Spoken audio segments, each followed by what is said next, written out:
Assalamualaikum warahmatullahi wabarakatuh. Waalaikumsalam warahmatullahi wabarakatuh. Selamat siang anak-anak. Siang, Bu. Apa kabarnya hari ini? Alhamdulillah, luar biasa. Allahu Akbar. Baiklah, sebelum memulai pembelajaran, lebih baiknya kita berdoa. Berdoa dimulai. Berdoa selesai. Pada pertemuan kali ini, kita akan belajar tentang Reaksi senyawa kimia anorganik. ya, yaitu berbagai jenis reaksi kimia anorganik. Kalian kan pernah tuh melihat api atau mengamati lilin yang sedang terbakar. Reaksi yang terjadi di situ adalah reaksi kimia, yaitu reaksi pembakaran. Baik, di sini Ibu akan menjelaskan apa itu reaksi kimia anorganik. Reaksi kimia anorganik adalah reaksi yang melibatkan senyawa anorganik, yaitu senyawa yang umumnya tidak mengandung ikatan karbon atau hidrogen. Kimia anorganik ini mencakup berbagai jenis zat, yaitu termasuk logam, mineral, dan gas, serta reaksi di antara mereka. Yang pertama Ibu akan menjelaskan yaitu reaksi pembakaran. Reaksi pembakaran adalah reaksi eksotermis, di mana suatu zat umumnya bahan bakar reaksi dengan oksigen, menghasilkan panas dan cahaya. Reaksi ini sering menghasilkan oksida dari bahan yang terbakar. Contohnya itu adalah pembakaran karbon, yaitu C ditambah O2 menghasilkan CO2, dan ada juga pembakaran metana, yaitu CH4 ditambah 2O2 menghasilkan CO2 ditambah 2H2O. Penjelasannya itu ketika metana terbakar, ia bereaksi dengan oksigen di udara, menghasilkan karbon dioksida dan air, serta melepaskan energi dalam bentuk panas dan cahaya. Ya, Bu. Reaksi selanjutnya adalah reaksi Presipitasi. Ibu minta tolong kepada Najwa untuk membacakannya. Reaksi presipitasi terjadi ketika dua larutan garam bercampur dan membentuk endapan padat yang tidak larut. Reaksi ini sering digunakan untuk memurnikan senyawa atau mengidentifikasi ion tertentu. Contohnya, pembentukan barium sulfat dari natrium sulfat dan barium klorida. Contohnya Na2SO4 aqueous ditambah BaCl aqueous menghasilkan senyawa BaSO4 solid ditambah 2NaCl aqueous. Kedua, pembentukan peraklorida dari pera nitrat dan natrium klorida.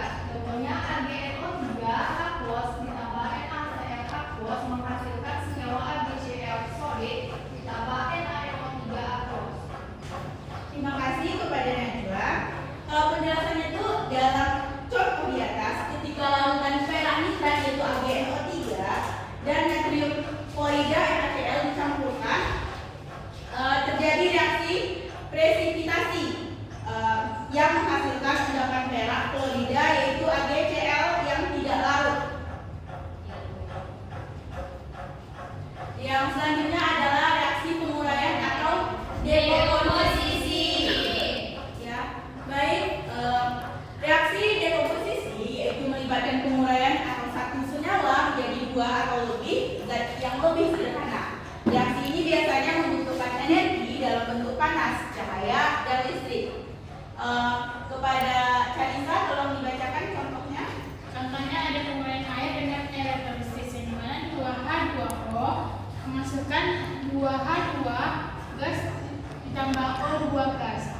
Penguraian kalsium karbonat saat dipanaskan menghasilkan CaCO3 solid menghasilkan CaO solid ditambah CaCO2 gas. Baik. Selanjutnya yaitu reaksi pengendapan. Reaksi pengendapan yaitu reaksi yang terjadi ketika senyawa larut dalam air bereaksi membentuk endapan pada yang tidak terlarut. Contohnya tuh reaksi antara ion kalsium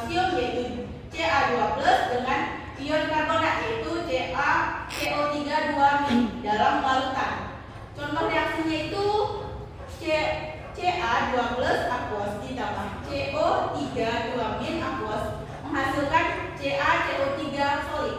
Dalam reaksi ini, ion kalsium dan ion karbonat bertemu dalam larutan dan karena produk kalsium karbonat CaCO3 kurang larut dalam air, maka terbentuk endapan padatan kalsium karbonat. Ya, Bu. Nah, selanjutnya yang terakhir itu adalah reaksi hidrolisis. Kepada Yora, tolong dibacakan. Reaksi hidrolisis adalah reaksi yang terjadi ketika suatu senyawa bereaksi dengan air menghasilkan asam atau basa. Contoh umumnya adalah hidrolisis garam untuk membentuk asam atau basa dalam larutan. Contoh reaksinya AlCl3 solid ditambah 3H2O liquid menghasilkan AlOH3 solid ditambah 3HCl.